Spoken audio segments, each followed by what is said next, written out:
Vivo unas horas al norte del área de Phoenix, en Iona, pero conduzco a la ciudad con frecuencia tanto por trabajo como por diligencias personales. Tomo la autopista 87 pasando por Fountain Hills, que me lleva hasta la autopista 202 y hacia el corazón del valle. A lo largo de esa ruta exterior en la 87, hay docenas de vallas publicitarias de diferentes negocios. No recuerdo el mes exacto, pero más tarde en el año 2021, recuerdo pasar por una de esas vallas publicitarias y ver la foto de una persona desaparecida, Ethan Risto, desaparecido en Fountain Hills. Se ofrecía una recompensa por información que llevara a su paradero. Hay mucha delincuencia en el valle, así que las primeras veces que pasé por esa valla publicitaria, no le di mucha importancia. Por cómo estaba redactado, parecía que este tipo estaba siendo buscado por alguna razón. Supuse que había cometido un crimen o que esta era la respuesta del Estado a ello. Pensé que la gente en la zona ya lo conocía. Avancemos unos 10 meses mientras estoy saliendo de Phoenix y volviendo a casa. Vuelvo a ver esa misma valla publicitaria y me doy cuenta de que ha pasado casi un año desde que la vi por primera vez, y no hay forma de que el Estado o el Departamento de Policía mantuvieran algo así por tanto tiempo. Tenía que ser privado, lo que significaba que era una persona desaparecida real, no solo un criminal huido. Hice una nota mental de su nombre para poder buscarlo más tarde y llegar al fondo del asunto por mí mismo. Como muchos de ustedes, soy un amante del misterio o cualquier cosa extraña. Y resulta que fue mucho más extraño de lo que pensaba. Las noticias lo desglosaron así. Ethan Risto llevó a su esposa e hijos al desierto fuera de Fountain Hills. Si no estás familiarizado, Fountain Hills es un suburbio de Phoenix ubicado en la esquina noreste del valle. Es la primera comunidad que encuentras al entrar por la 87. Comienza como una subdivisión muy dispersa. Casas que están a kilómetros, incluso a decenas de kilómetros de distancia unas de otras. Hay varios terrenos estatales entre ellas y, cuanto más avanzas, se convierte en un total desierto agreste. El río Verde lo atraviesa y los senderos de tierra se entrecruzan en todas direcciones, así que hay mucho por hacer en cuanto a recreación al aire libre. Como muchos, hicieron un día de eso. Ethan condujo un Toyota Highlander, un vehículo bastante capaz, y se adentró en el desierto por un rato. Por lo que recuerdo, fueron a un parque acuático, jugaron un rato y luego almorzaron. Todo era normal, todo estaba bien. Un día bastante común para visitar Fountain Hills. Creo que vivían fuera de Fountain Hills, en tierras tribales que el resto de nosotros consideraríamos al norte de Scottsdale. Es muy parecido a la comunidad de desierto dispersa que expliqué antes. De regreso a casa, Ethan decidió tomar un sendero de tierra que quizás estaba por encima de lo que su Highlander era capaz de manejar. El artículo de noticias decía que tuvo algunos problemas con el motor. El vehículo se detuvo y la familia Risto de repente quedó atrapada en medio de la nada. Debería haber sido justo al atardecer, con el cielo púrpura y rojo ondulando hasta convertirse en púrpura y negro. El desierto se vuelve increíblemente oscuro por la noche, especialmente si no hay luna presente. Supuestamente, Ethan se fue a pie. Dijo que iba a buscar ayuda a un pueblo que estaba a solo unos kilómetros de distancia. Aunque tenía razón, esos pocos kilómetros son carreteras sinuosas de tierra que tardan mucho más en conducir o caminar que una carretera normal, con muchas curvas hacia arriba y hacia abajo. No quiero especular, pero esto podría haber contribuido a que se perdiera. O tal vez quería ahorrar tiempo en lugar de ir de un lado a otro. Entonces, intentó atravesar ciertas zonas del desierto y sin querer, se desvió de su curso. Explicaría por qué literalmente desapareció en el aire. Me quedé impactado al leer la trágica historia. El pobre hombre, su padre estaba por todas partes en las noticias ese primer año, rogando al público que recordara cualquier cosa que pudiera de ese día en que desapareció. Él fue quien colocó esa valla publicitaria que vi durante tanto tiempo. Estuvo allí un tiempo más, quizás 6 meses o tal vez un año, y un día desapareció. Parte de mí estaba emocionada, como si tal vez finalmente lo habían encontrado, pero sabía que no era probable. Hice una rápida búsqueda en Google para ver si había alguna actualización y descubrí que no había ninguna. Todavía estaba desaparecido y la familia y el equipo de búsqueda simplemente estaban reduciendo los esfuerzos. Todo es muy triste, pero asumo que así es la naturaleza de casi todos los casos como este. Lo único extraño y nuevo que he visto es que algunos investigadores de TikTok fueron al lugar donde el coche de Ethan dejó de funcionar y mostraron que el lugar era bastante accidentado, como senderos ásperos para todo terreno. Pero eso no es lo interesante. Tenían los informes oficiales de la policía cuando descubrieron y recolectaron el Highlander como evidencia. En el informe, no decía absolutamente nada malo del coche en absoluto. De hecho, el informe indicaba que lo condujeron de vuelta a la comisaría sin problemas. Muy extraño, considerando que su coche supuestamente se había averiado. Todo considerado, su esposa e hijos estaban bien. Según recuerdo haber leído, esperaron en el coche durante un par de horas, se dieron cuenta de que Ethan llevaba mucho tiempo desaparecido, y luego decidieron aventurarse por su cuenta. Los niños eran pequeños, menores de 10 años creo, y afortunadamente no tuvieron que caminar mucho. Un extraño los recogió en menos de una hora y los llevó a la ciudad. Otra cosa que recuerdo es que Ethan no tenía su teléfono. Me pareció extraño leer eso considerando que se ofreció voluntariamente para buscar ayuda. Uno pensaría que llevaría su teléfono para poder comunicarse si encontraba a alguien, o si no podía localizar su propio coche en medio del desierto. Estos dos detalles realmente me hicieron rascar la cabeza. Esto es de un residente de Fountain Hills que quería mantenerse en el anonimato. Mi familia ha vivido en el área de Fountain Hills durante bastante tiempo y aquí han ocurrido cosas extrañas. No es raro que la gente desaparezca en esta área, generalmente son niños o personas mayores. A veces las personas mayores con demencia son vistas por última vez en una de las diversas gasolineras en las afueras de la ciudad. Se abastecen de combustible y olvidan qué están haciendo, y salen a la carretera sin saber dónde están. El próximo pueblo está a 112 kilómetros y medio, y algunos nunca llegan. Se salen de la carretera y quedan seriamente perdidos, y para entonces alguien los reporta o sucumben al calor. Es una realidad brutal, pero Phoenix es una metrópolis enorme, y somos una de las puertas de entrada y salida. Vas a ver algunas cosas extrañas. Los niños que desaparecen suelen ser fugitivos.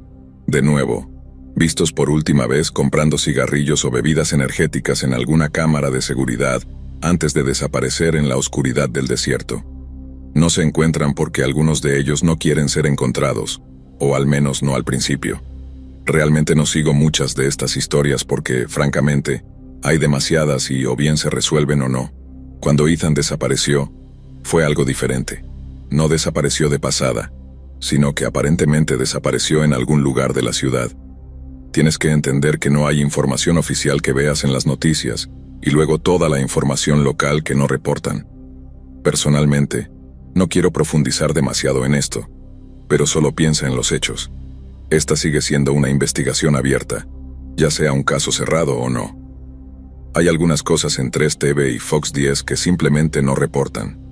La más grande para nosotros, los lugareños, fue el hecho de que supuestamente Ethan había llegado a la ciudad. Todo esto solo porque he visto a otras personas hablar de ello en línea también. Lo que todos escuchamos fue que Ethan llegó a una de estas comunidades llamada Fear Rock Community en el lado sur de Shia. Es un barrio lujoso con casas que valen millones. Es exclusivo y privado, pero tiene terrenos vacíos en venta que proporcionan acceso al desierto fuera de la ciudad. Se cree que Ethan entró por uno de estos lotes vacíos. Lo vieron alrededor de las 7 p.m. Llevaba pantalones cortos de carga, gafas de sol, botas y nada más, sin camisa. Era agosto en el valle, así que supongo que no es lo más común, pero si estaba caminando por el desierto en pleno calor del verano, probablemente se estaba asando. Siempre me ha llamado la atención que lo vieran en ese estado en el último momento en que fue visto. Pero eso no es todo. La última vez que lo vieron, supuestamente estaba gritando que todos en el vecindario estaban tratando de matarlo a él y a su familia, corriendo de casa en casa, gritando acerca de alguna conspiración para asesinar a su familia y hacerlos desaparecer. No vivo en este vecindario de Fountain Hills específicamente, pero conozco a personas que sí, y se rumorea que realmente sucedió. Después de toda la histeria, simplemente desapareció. Ya sea que se haya ido corriendo al desierto o se haya subido a otro auto, realmente nadie está seguro. He escuchado diferentes versiones de la historia, pero en última instancia, no creo que haya ninguna evidencia que respalde una u otra. Hemos escuchado todas las teorías conspirativas, como que corrió hacia las tierras de reserva y nunca más se le vio, o que se subió a una SUV negra que salió disparada por la carretera. Se dijo que lo vieron haciendo autostop y que lo recogió una furgoneta. Obviamente estas son solo rumores y la policía rápidamente filtró lo que era tangible y lo que era pura especulación.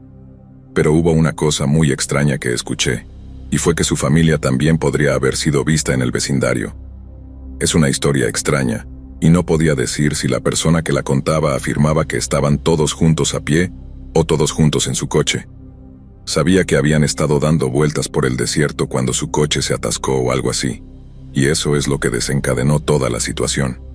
Pensé que era un rumor muy extraño para difundir y no podía entender por qué o cómo, pero como cualquier otra cosa, supuse que era posible pero poco probable. Pero decidí investigar el caso por mí mismo. Esta vez, en lugar de Ethan, estaba interesado en su esposa e hijos. ¿Cuál fue su declaración oficial? Aprendí que su nombre era Hannah, que copropietaria una cafetería en Scottsdale llamada Espresso Express. En cuanto a declaraciones sobre su esposo desaparecido, literalmente no existían con su rostro o nombre. Hubo un informe de noticias bastante estándar, que solo existía porque el canal de noticias se había acercado a ella para una entrevista. Aparte de eso, no había publicado ninguna información en relación con su familia o su esposo. Encontré eso personalmente extraño, así que decidí investigarla más a fondo. Había mucho por descubrir. El padre de Ethan estaba luchando por su hijo, tratando de buscar en cada rincón en su esfuerzo por encontrarlo. Aprendí de sus publicaciones en línea, sus publicaciones en YouTube y sus muchas entrevistas con estaciones de noticias locales. El tipo no dejó piedra sin remover en su búsqueda de la verdad, y en esa búsqueda hizo varios comentarios insinuando que Hannah, la esposa de Ethan, no cooperaba con la policía o con nadie involucrado en la investigación. Eso explicaba por qué no pude encontrar ninguna declaración pública de ella en ninguna parte. Hannah fue literalmente una de las últimas personas en ver a Ethan con vida, y ella estaba encerrada y no estaba dispuesta a compartir ninguna información con nadie. Hasta el día de hoy, aún no sé qué pensar de eso. No la conozco personalmente, así que no puedo decir por qué no cooperó. Tal vez haya una buena razón. Todo lo que sé es que un hombre desapareció aquí y nadie tiene respuestas. Hannah no salía de mi cabeza por alguna razón, así que seguí buscando cosas que se conectaran con su nombre. Eso eventualmente me llevó a los registros judiciales públicos, donde encontré algo muy interesante. Hannah estaba siendo desalojada. No estaba seguro de si esta era su dirección de casa o el negocio de la cafetería que poseían, pero había un documento legal legítimo y reciente que decía que estaba siendo desalojada 2 meses después de que Ethan desapareciera. No estoy realmente seguro de cómo se relaciona esto, pero es más leña en el fuego de un misterio extrañamente serio que todavía no tiene respuestas hasta el día de hoy. Aquí hay otra perspectiva de un investigador privado de Phoenix. Personalmente no trabajé directamente en el caso de Risto, pero consulté para un tipo que sí lo hizo. Ethan desapareció el 21 de agosto de 2021, en algún momento de la tarde, en el lado este de la autopista 87. Debido al lugar de su desaparición, esta investigación abierta sigue bajo la jurisdicción conjunta de los departamentos de policía de Salt River y Scottsdale. Y debido a la naturaleza de esos departamentos y la naturaleza de este caso, no se han hecho muchos detalles disponibles al público. Aquí hay algo extraño que puedo contarte. Las fechas en que este tipo desapareció varían por todo Internet. Por donde mires, muchas estaciones de noticias y en muchas entrevistas, se revela y se acepta plenamente que Ethan llevó a su familia a pasear el día 20 y luego desapareció más tarde esa noche. Pero si miras en la base de datos oficial de personas desaparecidas, fue reportado como desaparecido el día 21, no el 20. No es lo más extraño, pero hay informes de personas que afirman haber visto a Ethan en el área de Shea Boulevard y la 87 al día siguiente, el 21. ¿Cómo podría estar perdido a plena luz del día? Fountain Hills está muy dispersa, pero en su mayor parte es una pequeña comunidad densa en el umbral de Phoenix. Sería increíble estar perdido cuando te das cuenta de que estás detrás del casino Fort McDowell. Y si realmente era él, lo que la gente estaba viendo implica que algo más está pasando. Como tal, ¿ves algún tipo de ruptura mental? ¿Por qué se quedaría en el área durante tanto tiempo si afirmaba que iba a buscar ayuda? De cualquier manera, es algo confuso para las personas que intentan investigarlo. Otra parte que me confundió tuvo que ver con su esposa. Ella salió con una historia cuando la recogieron por primera vez que fue algo así. Ella y Ethan estaban llevando a los niños de camping cuando tuvieron problemas con el motor, así que Ethan se desconectó para ir a buscar ayuda. Cuando él no regresó, ella llevó a los niños a buscar ayuda y fue recogida rápidamente, lo que muestra cuánta gente había revoloteando por allí en ese momento. También muestra lo cerca que estaban de la ciudad. Aquí es donde se vuelve confuso nuevamente. Cuando la policía encontró el coche, arrancó perfectamente y hasta condujo. No había absolutamente nada mal con él. Tampoco había equipo de campamento. Quiero decir, ninguno. 0. Y tenían 2 niños con ellos. Necesitarían una cantidad considerable de suministros para mantener a todos cómodos en ese calor del desierto. Otra cosa. Era mediados de agosto. Nadie en el mundo estaba planeando un viaje de campamento en el desierto, sin un remolque de camping equipado con agua y aire acondicionado. Llevar a los niños a ese tipo de terreno era simplemente ridículo. La policía, como puedes imaginar, no compró realmente este ángulo, pero tampoco tenían mucho en términos de evidencia. Hannah, su esposa, no se abrió para ser interrogada o dar declaraciones de ningún tipo.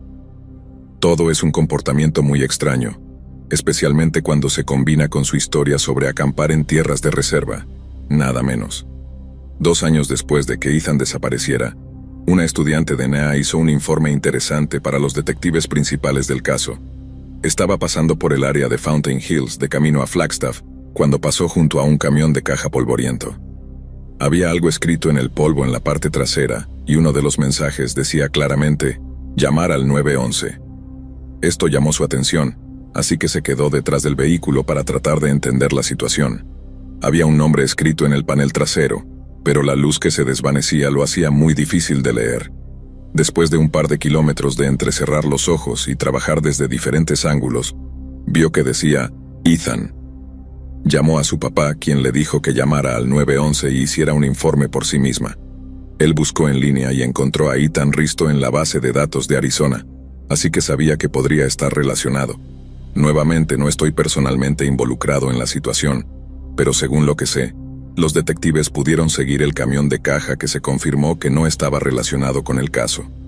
Ethan no fue encontrado en el camión ni relacionado con él de ninguna manera. Lo escrito en la parte trasera fue malinterpretado por la estudiante, o simplemente fue alguna especie de broma. Sea cual sea el caso, fue una extraña superposición que algunas personas pensaron que podría ayudar a resolver el caso. Han pasado 3 años, y Ethan aún no ha sido encontrado. Este caso fue tan candente que el FBI estuvo brevemente involucrado. Desafortunadamente no se han hecho avances en el caso. Su familia lo extraña todos los días. Hay muchos cabos sueltos, pero solo una verdadera víctima, y él no está aquí para contar su historia. Si tienes alguna información, por favor comunícate con el Departamento de Policía de Salt River por correo electrónico o teléfono.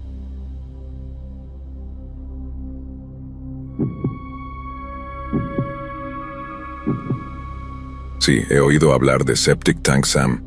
Déjame iluminarte sobre uno de los crímenes más atroces que se haya resuelto en Canadá. Toffield es un pequeño pueblo en Alberta con alrededor de 1,200 habitantes a lo largo del año. Está al este de Edmonton, un tranquilo pueblo por sí mismo.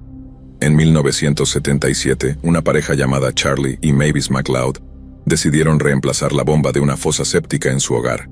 En lugar de comprar una nueva, decidieron sacar la bomba de la fosa séptica en la granja que poseían, a unos 24 kilómetros fuera del pueblo. La granja estaba completamente abandonada y casi condenada por el deterioro. Esto fue una manera perfecta de sacar una de las pocas piezas de valor restantes de esa propiedad antes de deshacerse de ella para siempre. Cuando llegaron allí, encontraron la granja en total desorden, lo que dificultaba saber si algo estaba realmente fuera de lugar.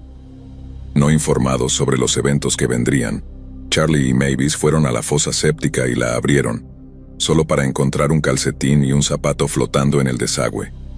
Solo después de que Charlie intentara quitarlos, descubrieron que el zapato estaba unido a un pie y una pierna. Había un cadáver dentro de la fosa séptica de su antigua granja abandonada. Los McLeods notificaron inmediatamente a la policía, que llegó para examinar la escena y determinar si fue un accidente o un crimen. La pierna se había desprendido del resto del cuerpo y ahora flotaba libremente en el agua séptica.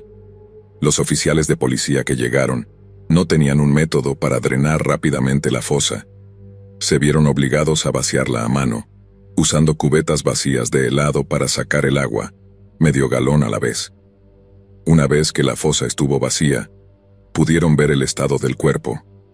Estaba envuelto en una gran sábana amarilla que estaba asegurada con varios nudos de cuerda de nylon. Este detalle llevó tanto a los investigadores como a los lugareños a saber que definitivamente había juego sucio. La persona podría haber caído en la fosa séptica, pero no se habría atado con una cuerda y una sábana.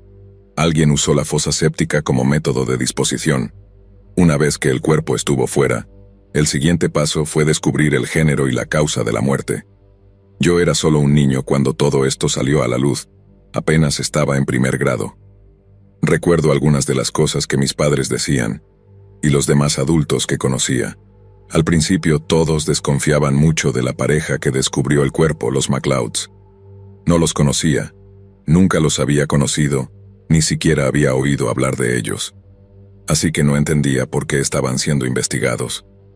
Esto fue más un escrutinio local, no tanto por la aplicación de la ley. Algunas personas en Topfield pensaron que era bastante sospechoso que esta pareja merodeara por su propia granja abandonada fuera del pueblo, y justo pasara que descubrieron un cuerpo en su propia fosa séptica. Casi sonaba un poco demasiado perfecto, y los residentes murmuraban sobre ellos a sus espaldas. Afortunadamente mis padres me ocultaron la mayoría de los detalles más crueles, ya que la naturaleza de ese crimen era más allá de brutal. No fue hasta que crecí un poco más que aprendí sobre la realidad de todo esto. Esto fue durante mediados de los 80. El tipo nunca fue identificado y nunca se presentaron cargos por el crimen. Lo que escuché fue que la persona había sido torturada casi hasta la irreconocibilidad humana. Después de ser atado, alguien lo golpeó con objetos contundentes. Luego usó un cuchillo afilado para cortar y pinchar sus dedos de los pies y las manos. Eso era lo menos grave. Alguien usó un soplete de butano para realmente hacerlo gritar, incluso poniendo cigarrillos en la tierna carne alrededor de su rostro. Luego usaron unas tijeras de granja para mutilar sus genitales tan gravemente que llevó varios meses a los médicos forenses identificar positivamente el cuerpo como masculino. Esa es la brutalidad de los asesinos de este pobre tipo. Olvídate de la identidad. Ni siquiera podían decir el género de esta persona porque quedaba tan poco. Gracias a Dios que no escuché nada de esto cuando era niño, porque definitivamente no lo habría tomado bien. Finalmente, 2 tiros a la cabeza y al pecho. Los médicos admitieron que podría haber más heridas de bala, pero solo tenían evidencia para respaldar esos 2 en forma de huesos rotos. La sábana en la que envolvieron el cuerpo resultó estar completamente saturada con cal viva, así que quienquiera que haya dejado al tipo allí sabía exactamente lo que estaba haciendo. Aprender todo esto después de crecer un poco me hizo volver a la conversación con mis padres y otras personas dentro de la comunidad. Tenía algunas preguntas. Me dijeron que la sospecha sobre los McLeods fue una reacción instintiva que se disipó en solo unos pocos días. Lo que me dijeron después fue aún más espeluznante. Topfield realmente se cerró después del descubrimiento de ese cuerpo. La policía no creía que la víctima fuera de la zona.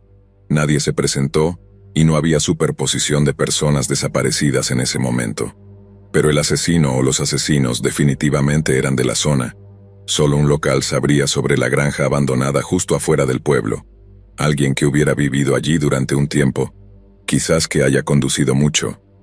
Alguien con conocimiento del área. Los vecinos comenzaron a cerrar con llave sus puertas y a vigilar quién hacía qué y cuándo lo hacían.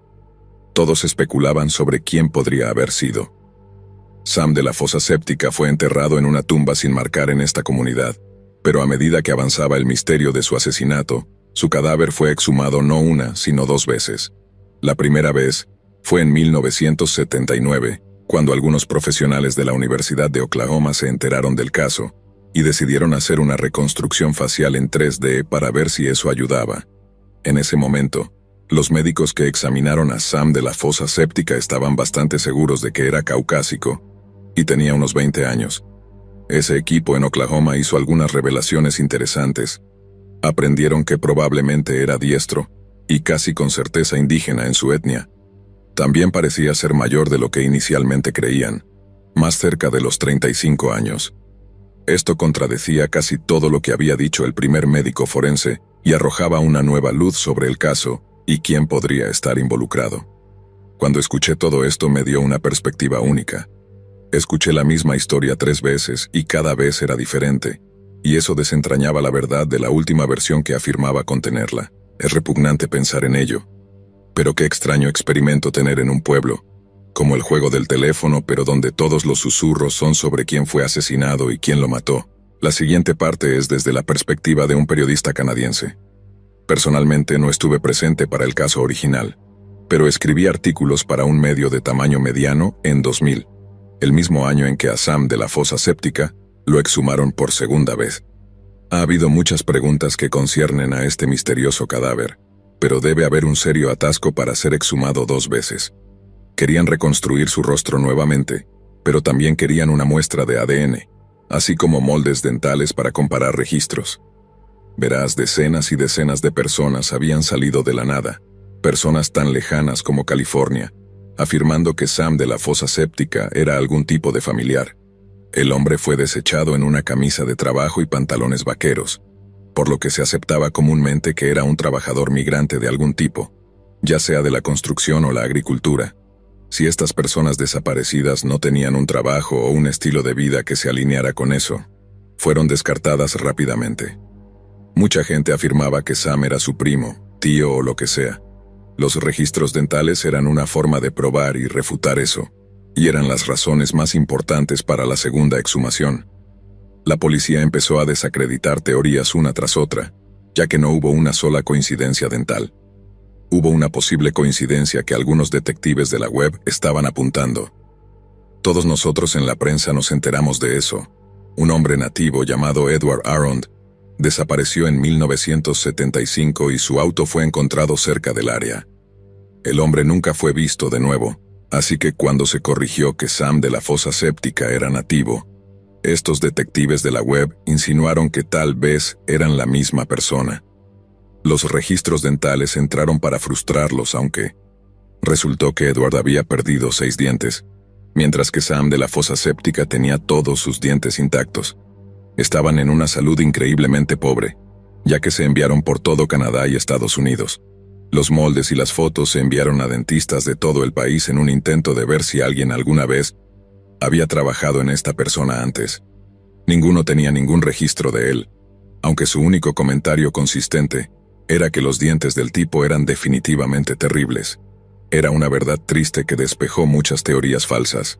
Hablar de buscar en callejones sin salida, porque hay que recordar que no solo esta persona era un John Doe, sino que tampoco tenían un asesino. No había pistas en este caso durante muchos años. La única esperanza que tenían para resolver este caso era el ADN, o algún tipo de confesión en el lecho de muerte, y eso lo dijo literalmente el detective encargado. Ya habían pasado décadas en este punto y no se había avanzado nada. Eso fue hasta 2021, 44 años después de que se cometiera el crimen. Los detectives enviaron el ADN de Sam de la fosa séptica a un laboratorio privado en Texas, que regresó con un solo resultado de coincidencia. Un hombre nativo de 26 años llamado Gordon Sanderson. Había nacido en Manitoba, pero vivía en Edmonton durante los años de su asesinato. La última vez que su familia lo había visto, Gordon les había dicho que iba a visitar a su hermano y nunca regresó, momento en el que se convirtió en una persona desaparecida en un montón de archivos. Utilizaron ADN de su hermana, que aún estaba viva, para hacer esta conexión. Los resultados del laboratorio convirtieron el caso en una investigación de homicidio activa, lo que francamente sorprendió a todos nosotros en la prensa. Eran casi 50 años después del hecho.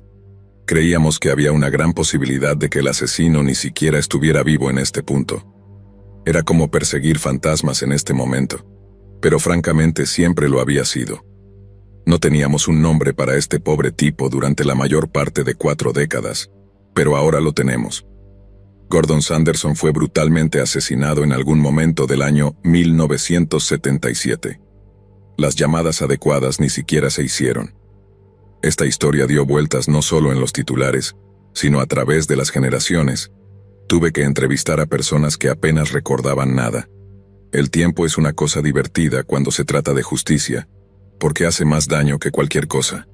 Identificar a Gordon fue útil, aunque la policía pudo retroceder y descubrir que Gordon Sanderson estaba involucrado en varios tonos de delitos. Frecuentaba bares y tenía contactos que eran conocidos criminales, e incluso podría haber estado conectado con pandillas en la ciudad. La evidencia no es pública, así que se desconoce qué tan involucrado estaba Gordon en el inframundo criminal. Podría haber sido simplemente un cliente o tal vez, incluso un intermediario. De cualquier manera, esa es la dirección en la que fue la investigación actual. Gordon Sanderson fue asesinado por un asociado familiar que tenía vínculos con actividades criminales diferentes dentro del área. La naturaleza de la tortura aún es algo que los investigadores no comprenden, aunque parece muy personal, hasta el punto de ser una ejecución marcada. ¿Qué podría haber hecho Gordon para ponerlo en una posición tan extrema? La prensa no lo sabe, y los investigadores parecen estar solo especulando. Diré que identificar a Gordon es una gran victoria en sí misma. Casi todos los que han estado involucrados en este caso creían que nunca sería encontrado. Ahora hay demasiado silencio para poder darle algo de justicia, pero podría estar equivocado.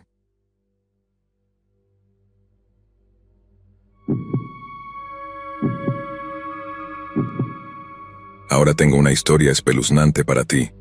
En 2011 frecuentaba algunos foros que permanecerán sin nombre, y allí conocí a un tipo llamado James. Ambos éramos bastante habituales en esos foros, pero en ese momento particular de su vida, James estaba atravesando una crisis masiva. Según explicó a mí y a otros en ese chat, creía que su esposa y su hijo habían sido secuestrados. Había dejado a su hijo Timothy en la escuela la mañana anterior, solo para que le dijeran más tarde en el día que su esposa había ido y lo había sacado de la escuela. No se supo más de ellos después de eso. Este tipo estaba abandonado a su suerte, tratando de averiguar dónde demonios había ido su familia. Todo comenzó cuando volvió a la escuela para recoger a su hijo.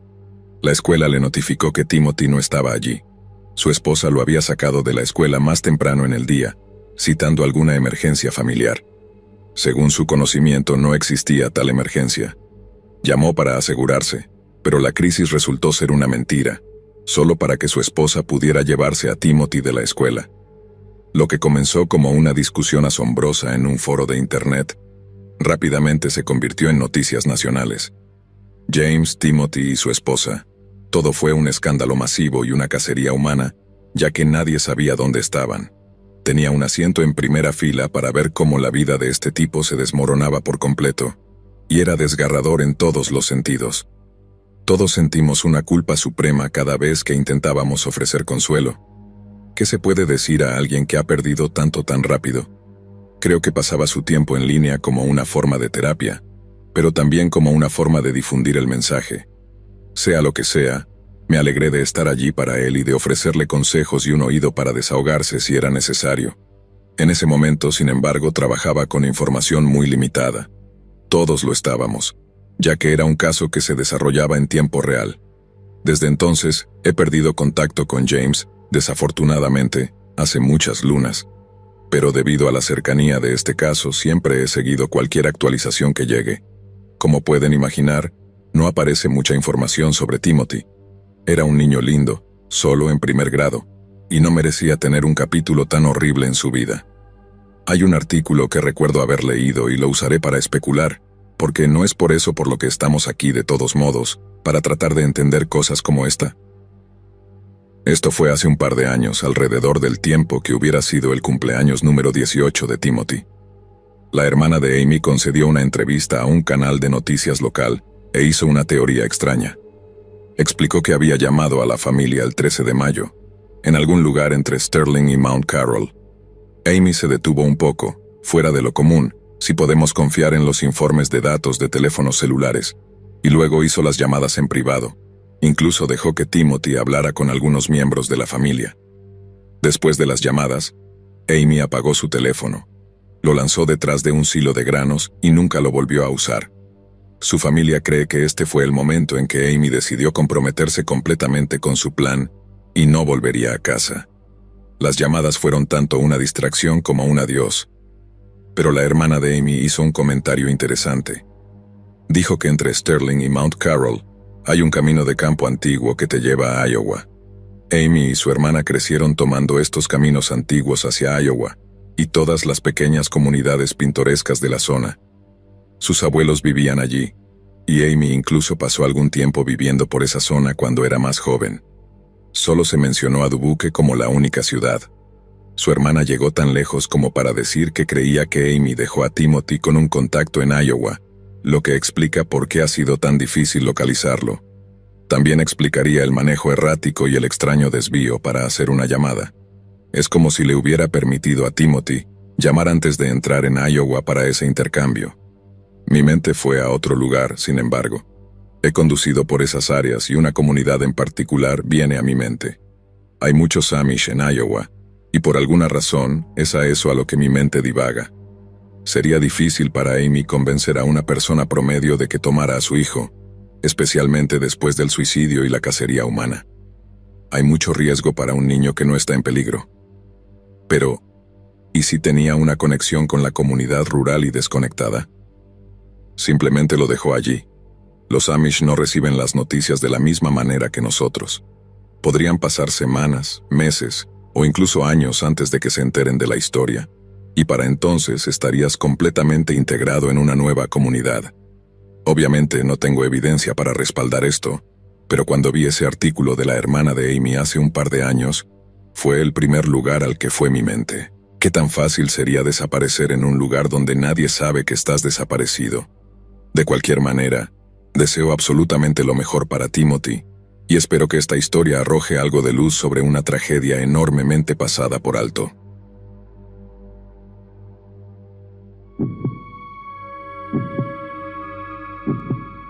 La desaparición de Susan Cox Powell es uno de los casos no resueltos más publicitados en Utah, y por algunas de las razones más retorcidas.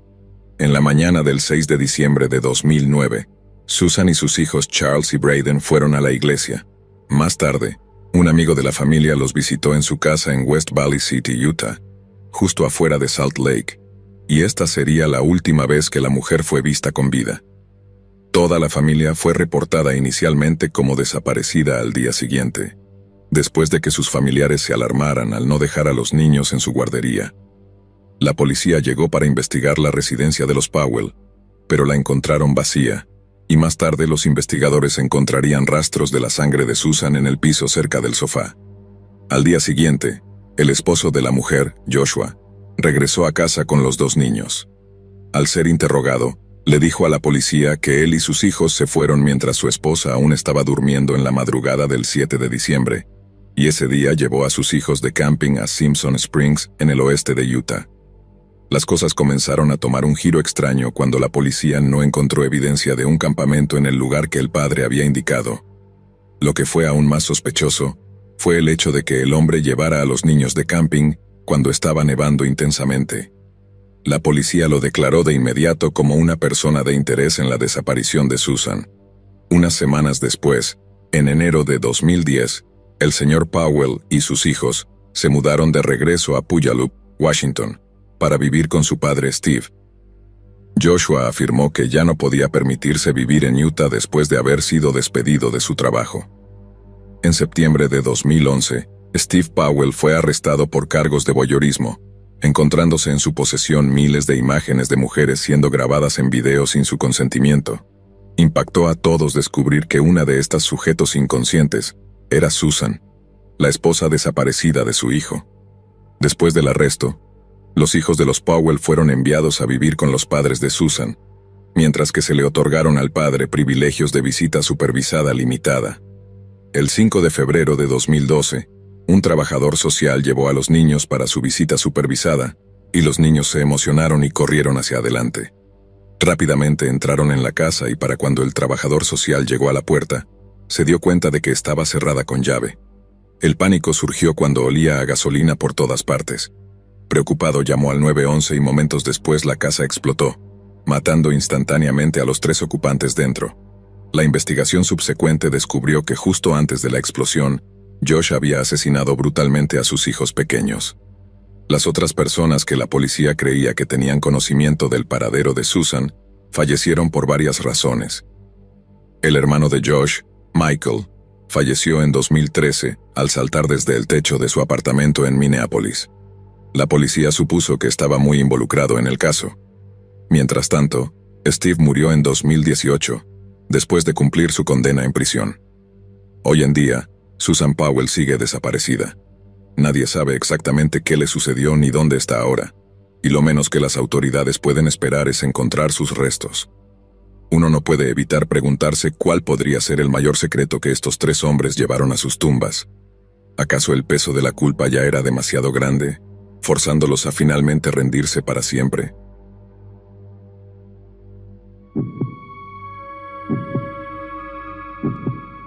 La muerte es ciertamente dolorosa, pero nada puede ser más angustiante que morir por el fuego, como fue el caso de una mujer de Utah.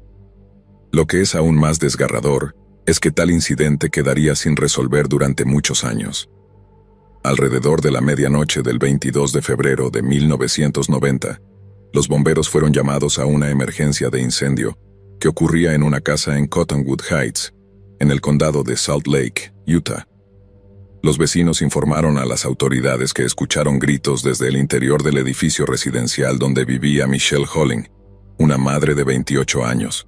Informes policiales indicaron que los vecinos intentaron entrar por la fuerza a la propiedad con la esperanza de rescatar a quien estuviera atrapado adentro.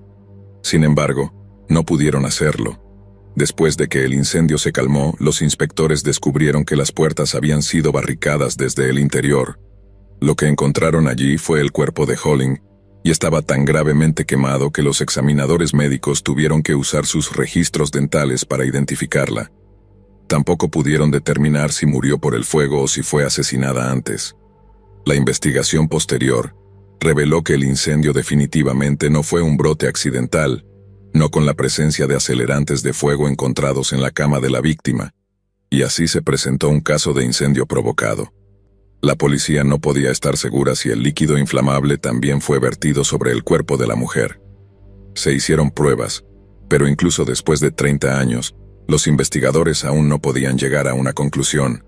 Aparentemente esta fue solo una de las muchas otras preguntas que rodearon el caso. Por ejemplo, se descubrió que la madre de 3 hijos había estado viviendo con su exnovio en esa casa. El hombre fue interrogado en el apogeo de la investigación y, sin embargo, para asombro de todos, fue liberado de inmediato. Los informes dijeron que proporcionó una coartada, pero la policía optó por no revelar al público si su excusa fue corroborada o no. Los detalles del interrogatorio posterior también se estaban reteniendo. Pero eso no fue todo.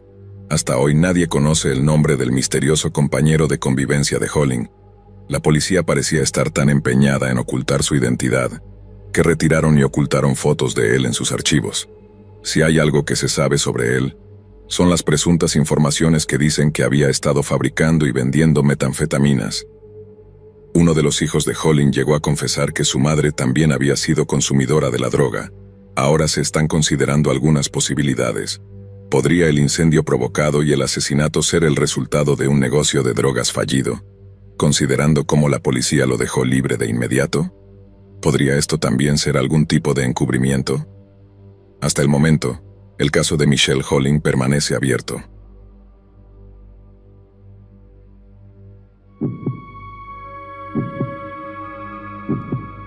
Lo peor que le podría pasar a un niño es ser abandonado o ser dejado por sus padres. Probablemente crecerían con un gran vacío en su corazón, un espacio que solo puede ser llenado por la misma persona que lo causó. Bobby Campbell apenas tenía 20 años cuando tuvo a su hija Stephanie. En 1994, la madre de 24 años llevó consigo a la niña de 5 años a visitar a algunos amigos en Salt Lake City. En diciembre del 94, la joven madre dejó a su hija al cuidado de sus anfitriones. Ese día, planeaba conducir hasta la ciudad para recoger su cheque de pago, cobrarlo y comprar algunos suministros en una tienda de comestibles.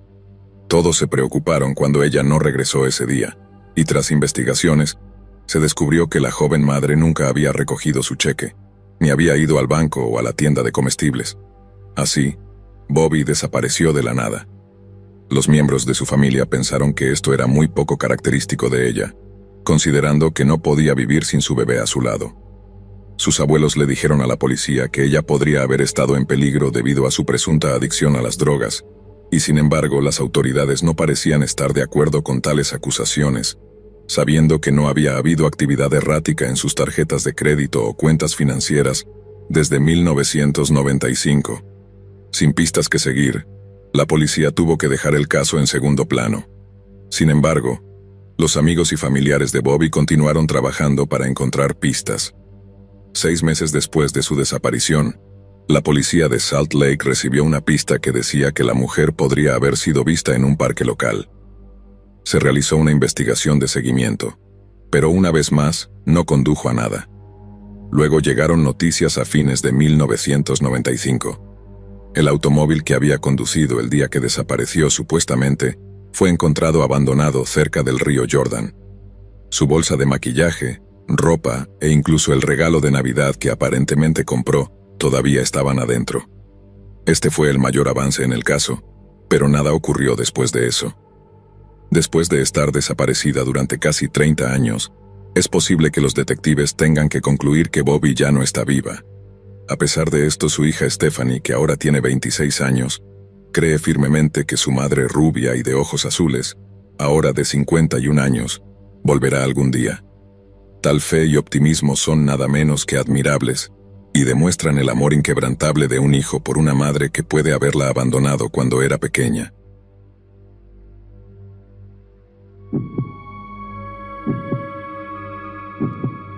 La década de los 70 se recuerda por todo tipo de cosas controvertidas, como la muerte de Elvis Presley, el fin de la larga guerra de Vietnam, el ascenso de los Jackson 5 a la fama, y por supuesto, el escándalo de Watergate.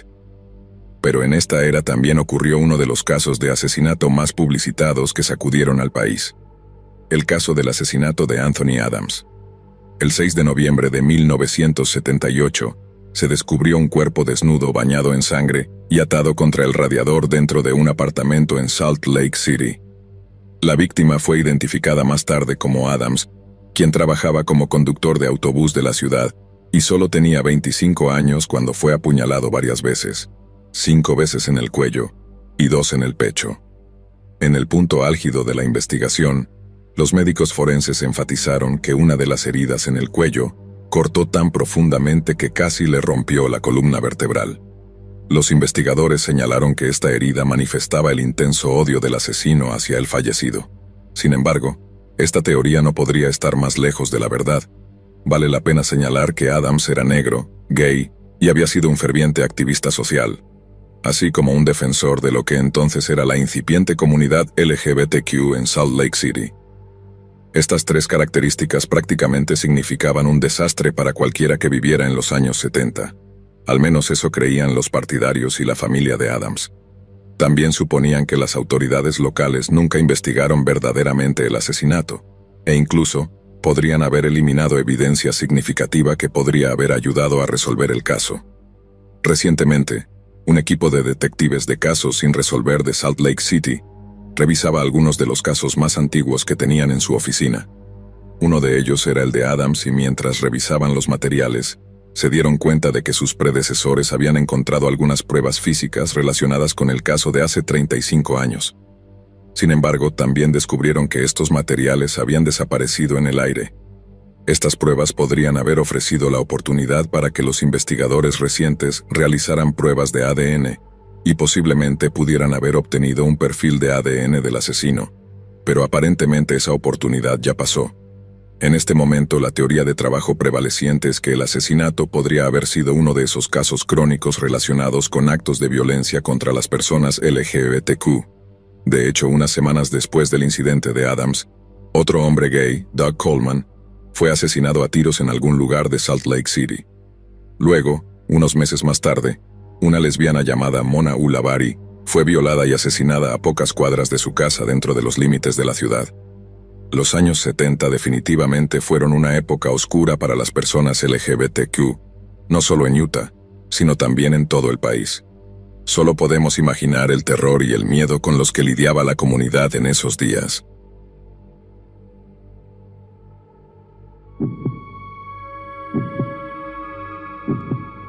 El caso del asesinato de Rachel Runyon sacudió a la nación hasta su núcleo, y su efecto aún se siente hasta el día de hoy. Esta horrible historia comenzó el 26 de agosto de 1982, cuando Rachel, de 3 años, y sus 2 hermanos estaban jugando en el parque de la ciudad cerca de su casa en Sunset, Utah. Su madre, Elaine, regresó a casa para preparar el almuerzo, y en ese momento un hombre no identificado se acercó al trío y comenzó a hablar con ellos. Luego les ofreció llevar a los niños a comprar helado en un puesto cercano, a lo que ellos accedieron. Pero justo cuando los 3 estaban a punto de seguir al extraño, este levantó a Rachel y la metió en su coche, para luego salir rápidamente dejando atrás a los 2 hermanos, Nathan y Justin. Los hermanos le contaron a su madre sobre el incidente, y según sus testimonios, el secuestrador de su hermana era un hombre alto, joven y negro, con un prominente bigote. El Departamento de Policía de Sunset inmediatamente inició una operación de búsqueda y rescate. Establecieron bloqueos en carreteras e interrogaron a cada persona que sospechaban que había sido testigo del incidente. La operación duró semanas, pero las pistas e información parecían escasas, impidiéndoles localizar a Rachel. 24 días después, sucedió lo que todos temían. El 19 de septiembre, una familia que viajaba por una carretera de montaña en Mountain Green, Utah, descubrió el cuerpo desnudo de Rachel. La encontraron con las manos atadas detrás de la espalda, y el cuerpo ya estaba en un estado avanzado de descomposición, lo que dificultó que las autoridades identificaran a la víctima. Sin embargo, su diente astillado y los pendientes en las orejas ayudaron a confirmar su identidad. Detalles en la escena del crimen revelaron que la joven había sido abusada, torturada y posteriormente asesinada. A pesar de los incansables esfuerzos de la policía, aún no pudieron encontrar a los responsables de este horrendo crimen. 2 años y medio después, se encontró un mensaje perturbador escrito en la pared del baño de una lavandería local. Cuidado, todavía estoy suelto, maté a la niña Runyon. Recuerda, cuidado. Se realizaron investigaciones de seguimiento, pero los resultados no condujeron a nada, y el caso eventualmente quedó sin resolver. El secuestro y asesinato de Rachel allanaron el camino para el establecimiento del sistema de alerta de secuestro de menores, conocido como la Alerta Rachel en Utah. Este sistema fue diseñado para alertar a todos en el estado sobre un secuestro activo de niños y casos de niños desaparecidos. Se utilizó hasta 2003, y después de eso, el estado y todo el país adoptaron el sistema de alerta Amber, mucho más estandarizado. El fallecimiento prematuro de Rachel también impulsó al gobierno federal a aprobar rápidamente la Ley de Niños Desaparecidos en 1983. Esta ley establece que la información de todos los niños desaparecidos se colocará en la base de datos del Sistema de Información Criminal Nacional del FBI. Aunque su familia, amigos y la comunidad de Sunset quedaron destrozados por la muerte de Rachel, no pudieron evitar observar el impacto de su fallecimiento en la vida de otros niños. Hay niños que están vivos hoy gracias a Rachel, dijo un portavoz del Departamento de Policía de Sunset. Y uno de los eventos anuales celebrados para conmemorar la muerte de la niña, demuestra que se ha convertido en un símbolo de esperanza para aquellos que sufren el mismo destino, y para aquellos que están en la misma situación.